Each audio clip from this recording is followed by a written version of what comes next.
Thank you. Good evening, everyone. At 11 p.m. on May 3rd, my mother, who was 77 years old at the time, I Chungwite, my sister-in-law, 13-year-old niece, 5-year-old twin boy and girl, and 2-year-old nephew were attacked by an evil and misguided Meitei Hindu mob. They ran a few doors down to a Meitei Hindu neighbor's house to hide in his dirty, dingy storehouse. There were so many mosquitoes, my mother says. The children were so good. They did not cry or make a noise. They huddled there for over 3 hours as mayhem continued around them. They heard the sounds of stones, sticks, rocks, cars, and gas cylinders bursting into flames. Angry mobs had burnt their church, a Baptist church, earlier that evening, and were attacking and burning their neighbors' houses and had turned to their house.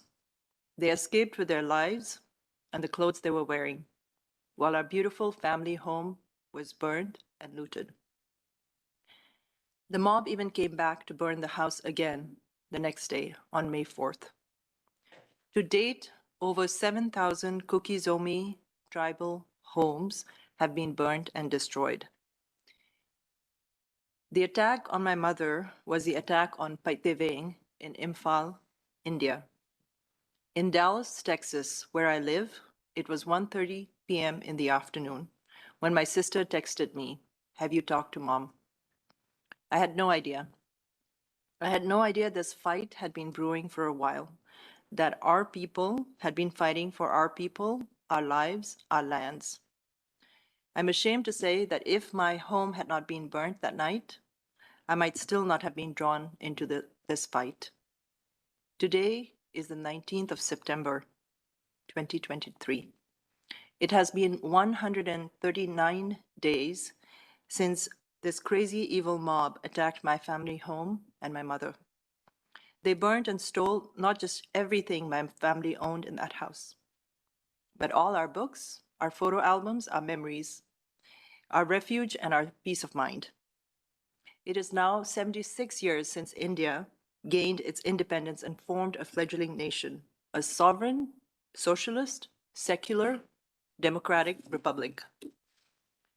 Every single day, I get madder and madder at the inaction and utter ineptitude of the Indian government, and at the US and other Western governments and intergovernmental organizations for their inaction.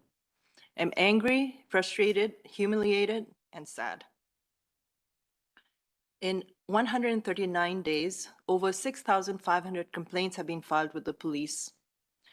These complaints are a desperate plea by people following process and the laws of the land, while the government and the police itself are not following the rule of law and have instead allowed the rule of mob to run rampant like a virus in Manipur and throughout India.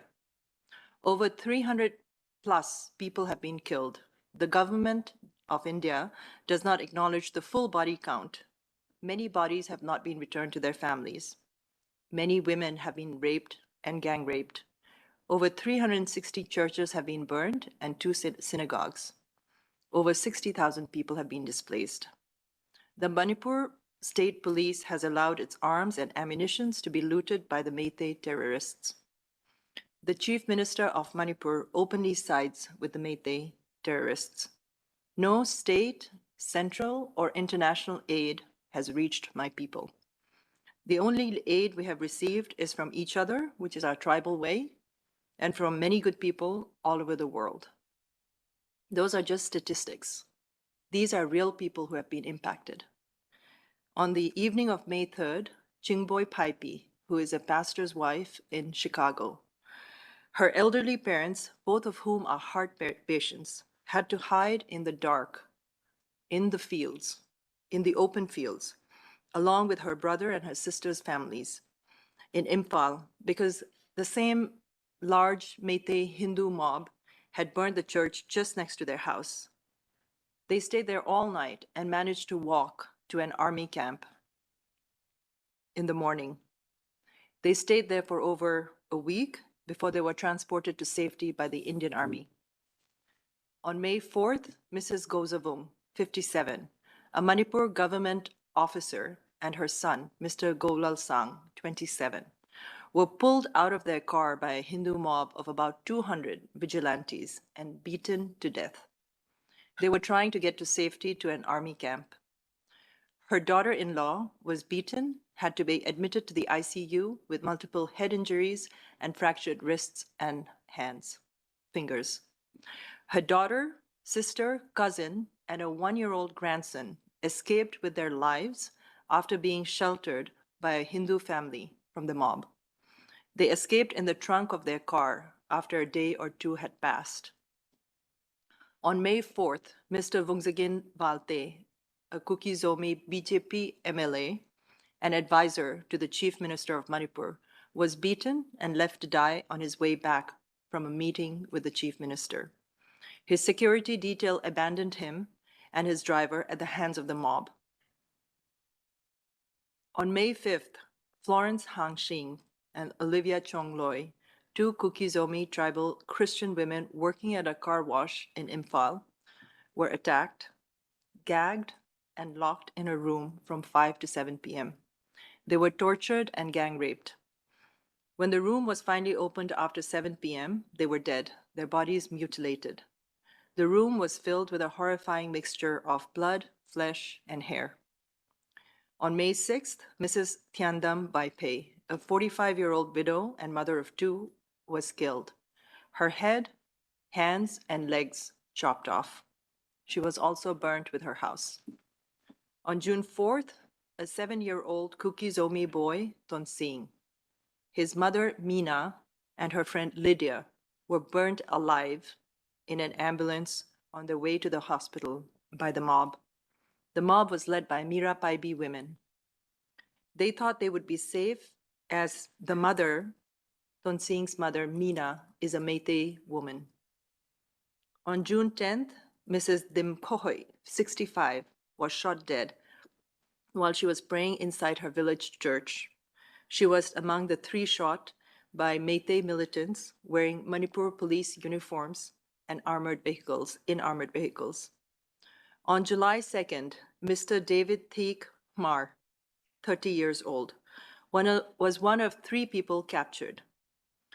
His 2 friends were released, but because he belongs to the Mar tribe, which is one of the tribes under the Kuki umbrella, he was tortured and beheaded. His hands and legs were chopped off. His head was displayed on a bamboo fence. His body parts were thrown into a burning building. The killers posted a video of the severed head on social media with a voice in the background commenting, "This is the face of a Kuki. You look beautiful. You look beautiful. We've been trying to catch you people for a long time." The voice ended with an expletive. On July 6th, Mrs. Don Ngaiching, 62, was shot and killed outside a school in Imphal. She was mentally ill, often seen wandering the streets of Imphal, and had refused to leave Imphal feeling she was safe. She was not. On July 19th, a video surfaced of 2 Kuki Zomi women being paraded naked, molested, and gang raped on May 4th by Meitei mob. These women and their families had run to the police for refuge, but the police handed them over to the mob. The young brother of one woman was beaten to death while trying to protect his sister. The husband of the other woman is an Indian Army officer. My name is Florence Nianghoihlun UN. I'm a daughter of the Guite clan. The Guite clan belongs to the Paite tribe. The Paite are one of the Zo community tribes, the ones they're calling Kuki. We are Zo, Kuki, Thado, Paite, Mar, Gangte, Baipe, Simte, and a few more tribes. We ask for peace and justice and to be allowed to practice our religion and our customs without persecution. We ask for our right to self-determination and self-governance without fear of mob vigilantism or discrimination and attacks from our own government officials. We are Zo United. Thank you, Wissam.